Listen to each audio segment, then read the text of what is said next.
Good evening. Detectives have raided the home of their suspect in the Coorong backpacker sex attacks. Senior police vowed to delve into his past and uncover any dark secrets. The man's father telling 9 News he should face the full force of the law if found guilty. Detectives raided the suspect's Morford Vale home this afternoon. 9 News cameras there as officers searched the house for more than 3 hours, seizing a number of items as evidence, including a large sword.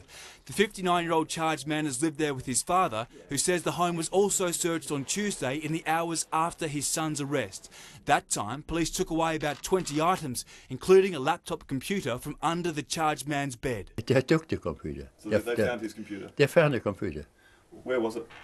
Under his bed. The elderly man, who can't be identified for legal reasons, shocked his son stands accused of such an horrific crime. I'm shattered the way it is. I'm really ashamed of anything but what's going on. He allowed cameras into his son's bedroom where a sword stood in the corner and there was clothing still on the bed. Neighbours rattled by the alleged brutal attack. I'm very scared.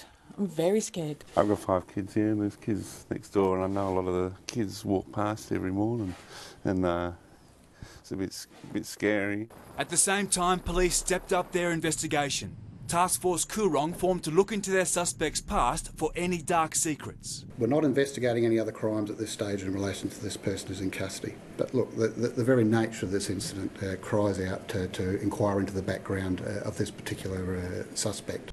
5 calls have been made to Crime Stoppers so far. Detectives will examine other sex crimes for any link and other cold cases. We'll be looking at all the outstanding missing persons cases throughout Australia. Police will also return to Salt Creek, where today, despite the publicity generated by the case, some travellers were oblivious to what had gone on. I'm surprised actually, because I haven't heard of any other problems, and it just doesn't seem like the sort of place where that would occur.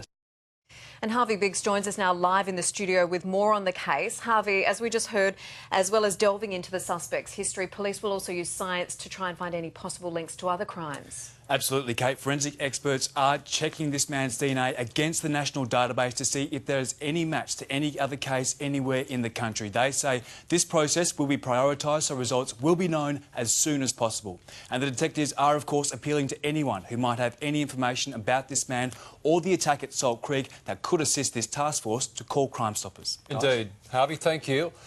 And a court has just imposed a series of strict secrecy orders on the case at the request of prosecutors. Kim Robertson was at the hearing, and Kim, the secrecy orders are extensive.